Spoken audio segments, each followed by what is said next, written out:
call me a god. They call me a god. They call me a god. They call me a god. Let's go! I'm about to go off like a weapon. Fuel to the top, gotta feel the tension. In my thoughts. Welcome back, everybody. Hit that like, hit that subscribe, comment down below. Let me know what you think about this video. Today is going to be just another bold prediction, and I think this one's going to actually be a real thing. This one's not for any of the Tua haters out there. You're probably not going to like what I have to say with this, but I'm just going to say it anyways. So I think in the offseason, I am one of those people that personally believes that Tua has done everything he needed to do in order to become who he needed to be. So the only reason last year that he did not have the season that he should have had is because of injuries and because of a style of defense that was able to stop him from his progressive stature that he was going through. He was developing really quickly last year. Here's why I think that Tua will be MVP, or he will be in the conversation. Again, he was last year. I think people forget that, but here's the thing. Last year, Tua, I think, with a lot of underlying pressure on himself because his defense wasn't good, and on top of that, this was the year that he needed to prove himself. He tried to make and force a lot of plays, and that has kind of disappeared with this style of defense. And I'm going to tell you why. Because when you have a defense that cannot keep people from scoring, you feel like you have to do more. That's what Patrick Mahomes feels like he has to do all the time. And the thing is, Tua is not that type of player. What Tua is he's a Peyton Manning type of player, where he's very decisive, he's very accurate. All the things that Peyton Manning was, or Drew Brees, they're not going to be like the Cam Newtons or the Patrick Mahomes, because those people are too much more athletic. Patrick Mahomes is a ridiculous creature of football, but Tua has a different superpower. It is his accuracy. You can see it where he throws the ball sometimes before a receiver even gets out of his break, and it is literally pinpoint where it needs to be. So here's the thing. You have a Vic Fangio style of defense. What that essentially does for you, it helps on the offensive side and in the trying to create too many plays side. You now can take a step back. If someone's going to come and sack you, you can just take the sack. You don't have to try and force some crazy play to keep yourself in the game, because most likely the defense is going to give you another opportunity. It changes your mentality. I don't care what anybody says. When you are on a team that the defense stinks, you feel like you have to do more, because if you don't do enough, then the defense is going to get let up another score, and then it's just going to be a snowball effect where you just can't come back in the game. And that is what I think Tua would try and do, and that's what he was trying to do in the Cincinnati game and all that. Is he feels as though if you stop us a couple times, the defense is not going to stop the other team. So I need to make plays. Now he has a defense that will allow him to just throw the ball away. He can go 3 and out. He can do all that and not be worried that he's going to be out of the game, or they will be out of the game. That's the biggest issue that I think we had for a couple years, or for this last year. We felt as though if we didn't score, if the offense wasn't so dynamic, that we were going to fall behind, and that's a problem. So now, not only does Vic Fangio's defense give him that, but the one defense that Tua has struggled against in his whole career, every single game that he has struggled, you can pinpoint the same defense. He now plays against that every week.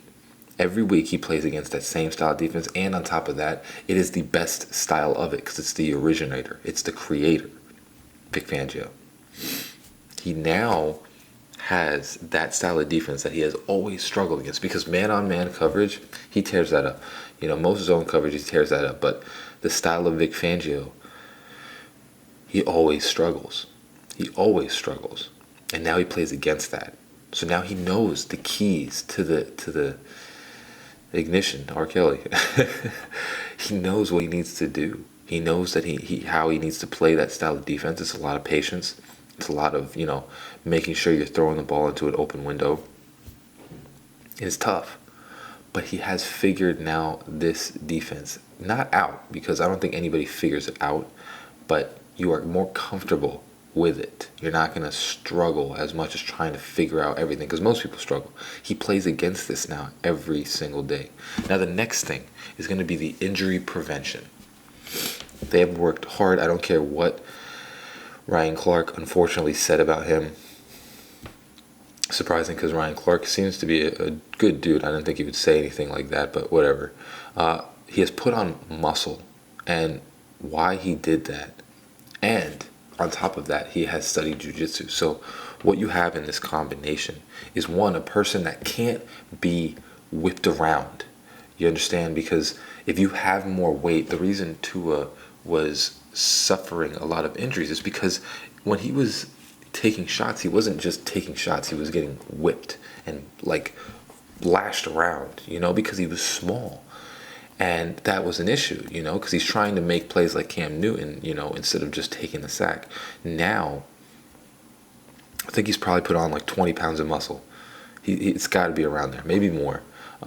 He's bigger. So now you can't whip him around anymore. You can't just throw him all over the place. It's going to be like you saw with that tackle that he took in one of the preseason games, where it was a bang, the guy had him, and he just kind of like falls and slides.